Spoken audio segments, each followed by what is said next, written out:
मध्य प्रदेश के मंडला में जूता चप्पल की दुकान में लगी भीषण आग। देखते देखते आग करीब 3 दुकानों में फैली। आग की लपटें देखकर इलाके में अफरा तफरी मच गई तो वहीं चारों तरफ धुआं ही धुआं नजर आने लगा। आग की सूचना मिलते ही पुलिस और दमकल की टीम घटनास्थल पर पहुंची। दमकल कर्मियों की कड़ी मशक्कत के बाद आग पर काबू पाया गया, लेकिन तब तक अंदर रखा सारा सामान जलकर राख हो चुका था। फिलहाल दुकान में आग लगने की वजह का खुलासा नहीं हो पाया है। यूपी के बुलंदशहर में दबंगों ने मामूली बात पर एक परिवार के साथ मारपीट की। वीडियो वायरल हुआ है। एसएसपी से मिलकर पीड़ित परिवार ने आप बीती भी सुनाई है। मध्य प्रदेश के भिंड में मतदान को लेकर भिड़े 2 गुट, जमकर चले लाठी डंडे और पत्थर। दोनों गुटों के कई लोग घायल, अस्पताल में भर्ती कराया गया। और जो 33 करोड़ रुपए कैश मिले हैं, इस मामले में सीबीआई जांच की मांग की है। पूरी खबर 1 मिनट की रिपोर्ट में आपको बताते हैं। झारखंड बीजेपी के अध्यक्ष और पूर्व सीएम बाबूलाल मरांडी ने ईडी द्वारा जब्त 37 करोड़ से ज्यादा की राशि मामले में मुख्यमंत्री चंपाई सोरेन को पत्र लिखा है। बाबूलाल मरांडी ने कहा कि ईडी के क्षेत्रीय कार्यालय द्वारा मुख्य सचिव को लिखे गए गोपनीय पत्र की प्रति ग्रामीण विकास मंत्री आलमगीर आलम के निजी सचिव के कर्मचारी के घर से मिली है। ये एक गंभीर मामला है कि कैसे एक गोपनीय पत्र निजी सचिव के कर्मचारी के आवास से मिला है और इसकी जाँच कराने की मांग की है। वहीं झारखंड सरकार में मंत्री और कांग्रेस के दिग्गज नेता आलमगीर आलम बड़ी मुसीबतों में फंसते हुए दिखाई दे रहे हैं। ईडी ने मंत्री आलमगीर आलम के पीएस सचिव लाल और उनके नौकर जहांगीर आलम को गिरफ्तार कर लिया है। ईडी ने संजीव और जहांगीर से पूछताछ के लिए 10 दिन की रिमांड मांगी थी, लेकिन कोर्ट ने दोनों को 6 दिन की रिमांड पर भेजा है।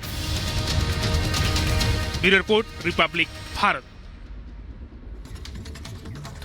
सीबीआई ने रशिया यूक्रेन युद्ध में वॉर जोन में अवैध तरीके से युवाओं को भेजने के मामले में कुछ लोगों को गिरफ्तार किया है। 1 मिनट में पूरी खबर आपको दिखाते हैं।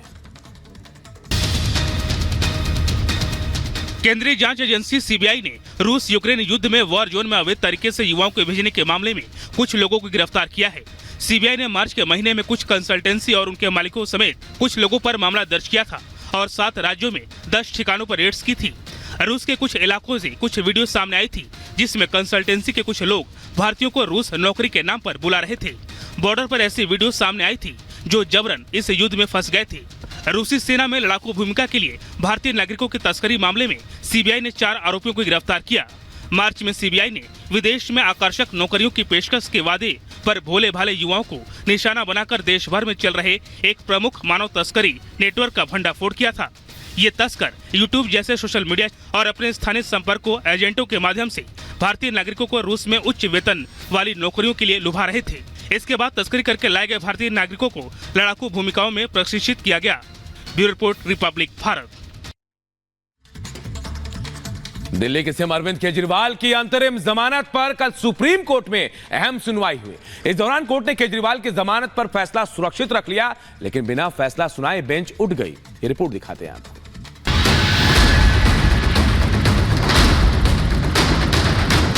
दिल्ली शराब घोटाले में गिरफ्तार मुख्यमंत्री अरविंद केजरीवाल को सुप्रीम कोर्ट से फिलहाल कोई राहत नहीं मिली है।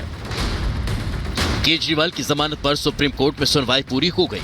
हालांकि फिलहाल कोर्ट ने अंतरिम जमानत पर कोई फैसला नहीं दिया।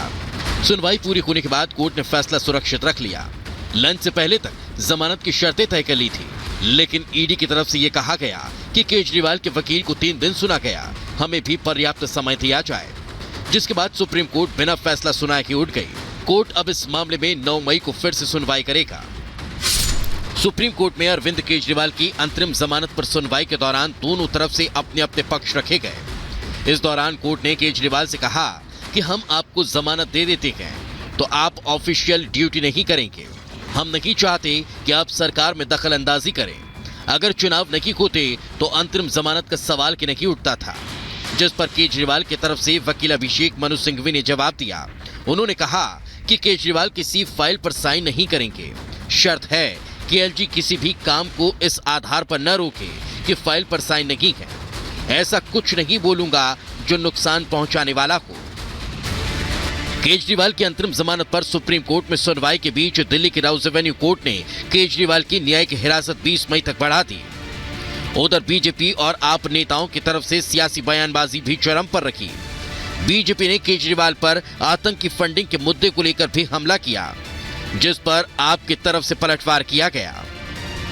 दिल्ली में लोकसभा चुनाव की तारीख करीब आ रही है। यह की वजह क्या है कि आपकी तरफ से अरविंद केजरीवाल की जमानत के लिए एड़ी चोटी का जोर भी लगा दिया गया है। आपकी पूरी कोशिश है कि अरविंद केजरीवाल को छठवें चरण में दिल्ली में होने वाले चुनाव से पहले जमानत मिल जाए, जिससे केजरीवाल को दिल्ली में प्रचार प्रसार का मौका मिल सके। कोर्ट ने भी आज सुनवाई के दौरान केजरीवाल को अंतरिम जमानत देने के लिए चुनाव को की वजह माना था। वहीं दूसरी तरफ ईडी चाहती है कि केजरीवाल को सीएम होने की वजह से विशेष छूट न मिले। ऐसे में देखने वाली बात यह होगी कि 9 मई को केजरीवाल को सुप्रीम कोर्ट से राहत मिलती है या नहीं। Bureau report, Republic Bharat.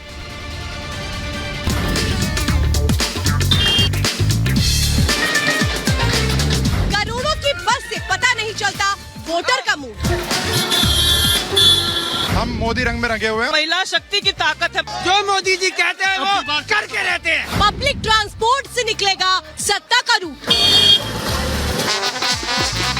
बच्चा बच्चा मोदी जी के साथ है। गारंटी इनकी जो चली है वो आगे भी पूरी चलेगी। बीजेपी का डंका बजने नहीं जा रहा है, बज चुका है। एसी बस से समस्या पता नहीं चलेगी। सबको रोजगार मिले, महंगाई कम होनी चाहिए। काम पे वोट करेंगे। आम चुनाव आम लोगों के बीच। मोदी की गारंटी पर पूरा यकीन, पूरा 100%। इस जनता को सुखी रखना है तो बदलाव अब अनिवार्य है। दिल का अब की बार चुनाव है, दल का चुनाव नहीं है। जमीन से बताएंगे जनमत का मन। सड़कें नई नई बन गई है, किसी कोई भेदभाव नहीं हो रहा है। रिपब्लिक पर जनता का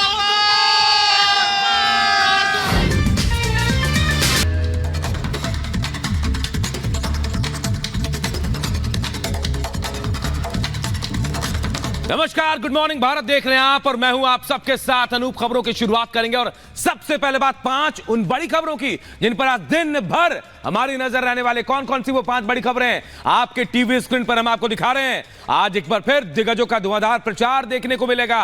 वहीं अमेठी से स्मृति की ललकार भी देखने को मिली है। राहुल गांधी को सीधी चुनौती दी है स्मृति ईरानी ने।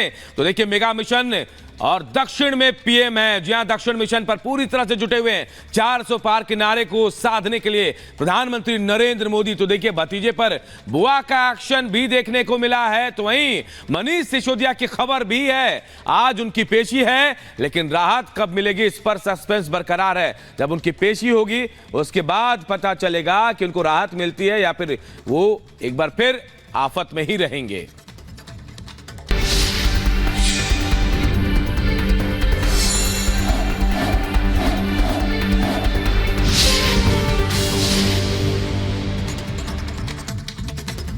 और 3 चरणों के बाद अब बारी है चौथे चरण की और प्रधानमंत्री नरेंद्र मोदी चौथे चरण में भी जुट गए। जी हां, बड़ी खबर आपको बता रहे हैं। प्रधानमंत्री नरेंद्र मोदी आज एक बार फिर आंध्र प्रदेश और तेलंगाना के दौरे पर रहने वाले हैं।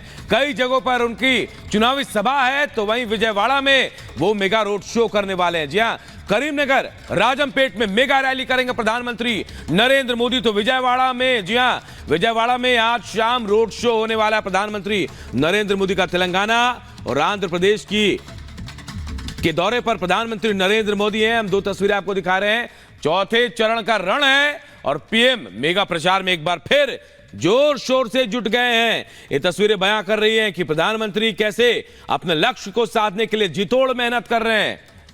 और हम आपको बता रहे हैं कि कैसे तमाम दिग्गज भी जुटे हुए हैं। और देखिए, दिन की 5 बड़ी रैलियां कहां है वो हम आपको बता रहे हैं। शाह की हुंकार आपको लखीमपुर खीरी में दिखाई देगी। हरदोई, कन्नौज और जालना में भी शाह की हुंकार नजर आएगी। मिशन दक्षिण पर मोदी है और आज आंध्र प्रदेश और तेलंगाना में चुनाव प्रचार करते हुए आपको प्रधानमंत्री नजर आएंगे। जेपी नड्डा भी प्रचार कर रहे हैं और वो मंडी, बिलासपुर में यानी हिमाचल प्रदेश में कंगना रनौत की सीट पर भी प्रचार करते नजर आएंगे।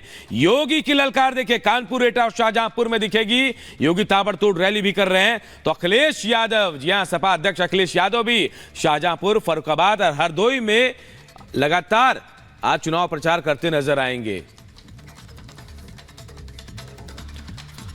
और देखिए, 4 जून को 400 पार के नारे के साथ पीएम मोदी बीजेपी को बम्पर जीत दिलाने की कोशिश में जुटे हैं। आज चौथे चरण के रण के लिए पीएम मोदी तेलंगाना और आंध्र प्रदेश में प्रचार करेंगे।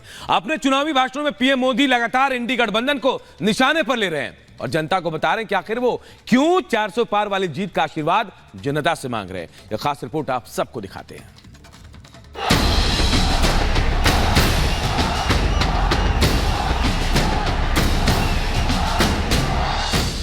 ये संविधान को लेकर भी झूठ गढ़ने लगे हैं और उसको भी कब्जा करने के मिजाज में है।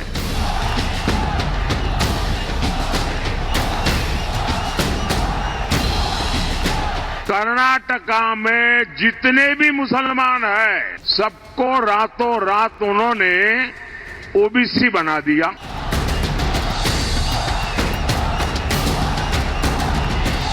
आपको इंडी गठबंधन के इरादों से सावधान रहना है। लोकतंत्र के महापर्व में 3 चरणों का रण संपन्न हो चुका है और अब सियासी दल चौथे चरण के लिए जोर लगा रहे हैं। पीएम मोदी की अगुवाई में बीजेपी 4 जून को 400 पार के नारे के साथ प्रचंड बहुमत के लक्ष्य को लेकर आगे बढ़ रही है और जनता से जीत का आशीर्वाद मांग रही है। 400 पार के लक्ष्य को हासिल करने के लिए पीएम मोदी उत्तर से लेकर दक्षिण तक लगातार तूफानी प्रचार में जुटे हैं। आज प्रधानमंत्री मोदी तेलंगाना और आंध्र प्रदेश में प्रचार करेंगे। करीमनगर और राजमपेट में पीएम की मेगा रैलियां हैं। विजयवाड़ा में आज शाम 7 बजे पीएम का रोड शो होना है। आखिर बीजेपी ने 400 पार वाली बम्पर जीत का लक्ष्य क्यों तय किया है? पीएम मोदी लगातार इस पर जनता से संवाद कर रहे हैं। मोदी को 400 सीटें चाहिए ताकि मैं कांग्रेस और इंडी गठबंधन की हर साजिश को रोक सकूं। मोदी को 400 सीटें चाहिए ताकि कांग्रेस कश्मीर में धारा 370 को फिर से वापस ला करके चिपका न दे, खेल बिगाड़ न दे। मोदी को 400 सीटें चाहिए ताकि कांग्रेस अयोध्या में राम मंदिर पर बाबरी ताला ना लगा दे। पीएम मोदी ने कांग्रेस पर तंज कसते हुए कहा कि कांग्रेस के लोग अफवाह उड़ा रहे हैं कि मोदी को 400 सीटें अगर मिल गई तो संविधान बदल देंगे। पीएम मोदी ने कहा कि ऐसा लगता है कि कांग्रेस वालों की बुद्धि पर ताला पड़ गया है। 2019 से 2024 मोदी के पास एनडीए प्लस के रूप में 400 सीटों का तो समर्थन था ही था और मोदी ने 400 सीटों का उपयोग किस काम के लिए किया? मोदी